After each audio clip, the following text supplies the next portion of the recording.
Hello guys, आप सब कैसे हैं? आई होप आप बहुत ही अच्छे होंगे और हम आपके लिए लेकर आए हैं स्क्विड गेम का सीजन 1 सीजन 2 जो कि रिलीज होने वाला है दिसंबर 2024 में रिलीज हो गई। अब क्लिप स्टार्ट होती है और हम एक मिस्टीरियस आदमी को देखते हैं जो दो गोल्ड फिश को कहीं पर लेके जा रहा था और आगे हमें पता चलता है कि वो उन फिश को अपने अपार्टमेंट में लेके जाता है और एक फिश बाउल में डाल देता है और आगे इस मिस्टीरियस आदमी के फेस को दिखाया जाता है जो कोई और नहीं बल्कि इन्हों ही होता है। और अगर आपको ऐसे याद नहीं आया तो यही वो कैरेक्टर है जिसे हम फ्रंटमैन के नाम से जानते हैं और ये अनरिलीज क्लिप सीजन 1 के खत्म होने के बाद का ही सीन होगा जहां इन्हें एक फ्रंटमैन अपने घर वापस आया होगा। अब आप यही सोच रहे होंगे कि फ्रंटमैन जैसा कैरेक्टर इतने छोटे अपार्टमेंट में रहता है, ऐसा कैसे हो सकता है? तो उसका सिंपल सा आंसर ये है कि फ्रंटमैन अब सिंपल लाइफ जीना पसंद करता होगा क्योंकि उसके पास अब कुछ भी नहीं है, खून है या फिर पानी को। ये बिल्कुल वैसे ही है जैसे गेहूं इतने पैसे जीतने के बाद में सिंपल लाइफ जी रहा था। अब आप में से कई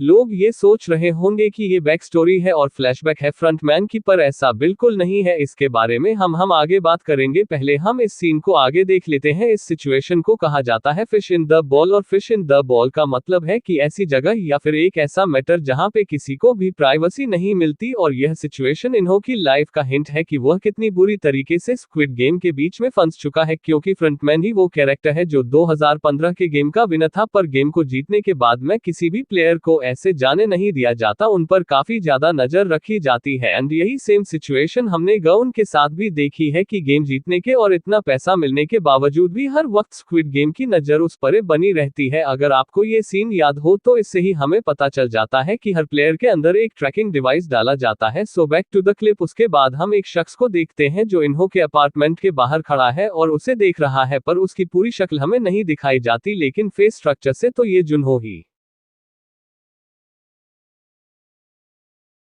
लगता है। और यह वही कैरेक्टर है जो अकेले ही सारे स्क्विड गेम के सीक्रेट को रिवील करता है और उनके खिलाफ सारे एविडेंस को कलेक्ट भी कर लेता है। हमें पता चलता है कि जुनहो अपने जिस भाई को ढूंढने के लिए स्क्विड गेम में आया था वो कोई और नहीं बल्कि खुद फ्रंटमैन ही होता है। एक एपिसोड में हमें बताया गया है कि इन्हो जो कि फ्रंटमैन होता है वो समहाउ अपनी एक किडनी जुनहो को दे देता है। इससे ही हमें पता चलता है कि इन दोनों भाइयों के बीच में काफी अच्छा बंध था। बट एट द एंड हमने देखा कि जुनहो सारे एविडेंस कलेक्ट करने के बाद में वहां से जा रहा होता है, पर फ्रंटमैन उसको ढूंढ लेता है, जिसके बाद में फ्रंटमैन जुनहो के शोल्डर पर गोली मारता है और शोल्डर पर गोली लगने से कोई मर जाए इसके चांसेस काफी कम रहते हैं। और ये सब फ्रंटमैन जान के करता है ताकि वो वहां खड़े गार्ड्स को मैनिपुलेट कर सके। और बिल्कुल ऐसा ही होता है, वहां खड़े गार्ड्स को ऐसा लगता है कि जुनहो मारा जा चुका है और शोल्डर पे गोली लगने के बाद में जुनहो नीचे पानी में जा गिरता है। इतना ज्यादा कंफर्म इसलिए हूं क्योंकि इन्होंने जुनहो की डेथ को काफी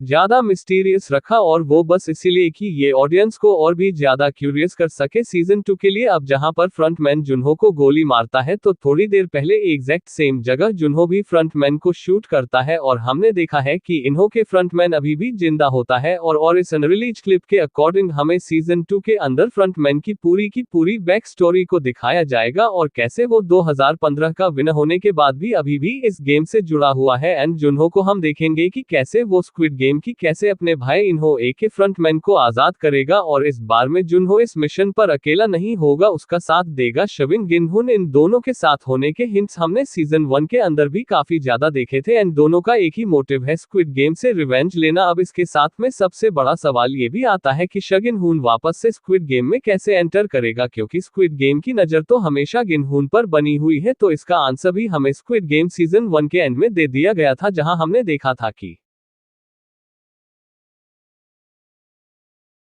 गन अपने वालों को कलर करा लेता है और वो कलर कराता है रेड कलर का। के पीछे काफी ज्यादा डीप मीनिंग है जो आप लोग अभी तक नहीं समझे होंगे। हमने देखा है कि स्क्विड गेम स्टार्टिंग से ही अलग अलग इवेंट एंड एलिमेंट को कलर के थ्रू प्रेजेंट करता है जहां हर कलर का अपना एक अलग ही मीनिंग होता है। जब वो सेल्समैन गहन को गेम खेलने के लिए बुलाता है, मतलब कि दक्षी खेलने के लिए ऑफर करता है, जिसके बाद में वो गह उनको 2 कलर कार्ड चूज करने के लिए देता है जो कि एक रेड एंड ब्लू कलर का होता है। तो दोस्तों ये जो कलर कनेक्शन है ये प्लेयर्स एंड एम्प्लॉयज के बीच का कनेक्शन है, तो वह एम्प्लॉयज की ड्रेस तो आपको याद ही होगी जो कि रेड कलर की थी एंड प्लेयर्स को भी यही कलर दिया गया था जो कि ग्रीन कलर था। सो पॉइंट पर वापस आते हैं और गीहुन को अपने बालों को रेड कलर कराने के पीछे का रीजन क्या था, तो ये क्लियर हिंट था सीजन 2 के लिए इसके मेकर्स का। सीजन 2 में हमें दिखाया जाएगा कि हुन जब अकर एंटर करेंगे स्क्विड गेम में, स्क्विड गेम उन्हें दोबारा तो बुलाने नहीं वाला और हमने देखा भी था कि स्विंग हन जैसे जैसे गेम को खेलता जा रहा था उसकी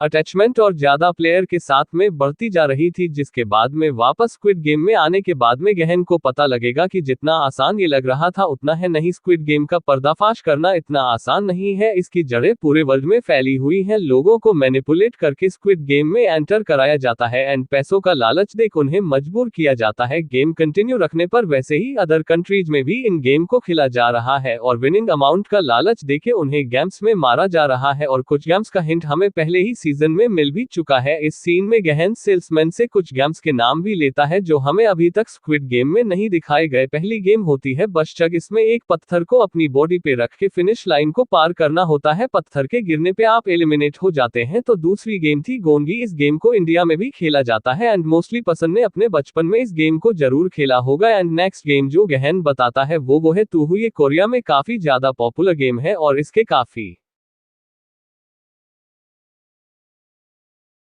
हाई चांसेस है कि सीजन 2 के अंदर हमें ये कंफर्म देखने को मिलेगा ही, और शायद से ये भी हो सकता है कि हमें हाइड एंड सीक भी देखने को मिल जाए। सीजन 2 के अंदर जो पकड़ा गया वो मारा जाएगा और जो नहीं पकड़ा गया वो भी मारा जाएगा। अगर आपने इस सीन को ध्यान से देखा होगा तो जब वीआईपी एंटर करते हैं तो वो बताते हैं कि उन्हें कोरियंस के गेम वर्ल्ड के सारे गेमों से ज्यादा बेस्ट लगते हैं। इसका मतलब ये कंफर्म है कि कोरिया की तरह ही अदर कंट्रीज में भी यह गेम होते हैं जहां से वह आईपीस आए थे। आप ये सोच रहे होंगे कि मैं इतना कंफर्म कैसे हूं, चलो उन सीन्स के बारे में बताता हूं जिनका हिंट हमें पहले ही दे दिया गया था। सेबुस आदमी के गले पे चाकू रख के बोलती है कि अगर उसने उसकी हेल्प नहीं की तो वो उसका गले को काट देगी। एब योग की डेथ भी बिल्कुल ऐसे ही गला कटने से होती है और शाम को भी हमने इस सीन में देखा था कि कैसे वो बार टप में सूट पहन के लेटा है और वो वहां पे काफी ज्यादा दुखी होता है और सुसाइड करने की कोशिश करता है। हमें बिल्कुल सेम ऐसे ही दिखाया जाता है कि वह सूट पहन के होता है और वहां पे बारिश हो रही होती है और वह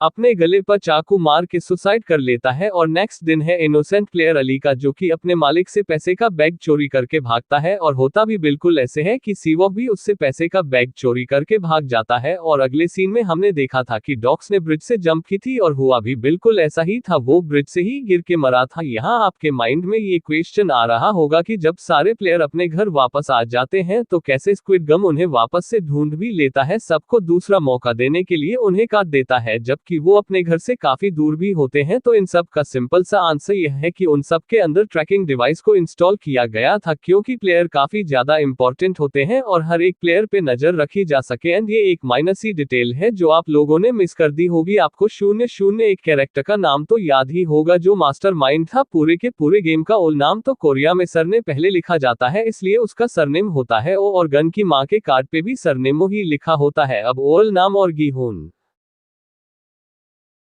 का क्या कनेक्शन है ये हमें सीजन 2 में देखने को मिलेगा, क्योंकि सीजन 1 में हमने देखा कि ओल नाम भी अपनी आखिरी सांस से गहन को देखते हुए लेता है और उसकी आंखों को फ्रंटमैन ही बंद करता है, जबकि हमें पता है कि ओल नाम ने कई बार अपने बीवी बच्चे और पोतों का जिक्र किया है। एंड आप अगर इससे ज्यादा बात करेंगे तो यह वीडियो काफी ज्यादा लंबी हो जाएगी। तो आज के लिए बस इतना ही और बचे हुए सारे टॉपिक हम नेक्स्ट वीडियो में कवर अप करेंगे। तो वीडियो आपको थोड़ी भी इंफॉर्मेशन लगी हो तो वीडियो को लाइक करके चैनल को सब्सक्राइब करके जरूर जाएं। धन्यवाद।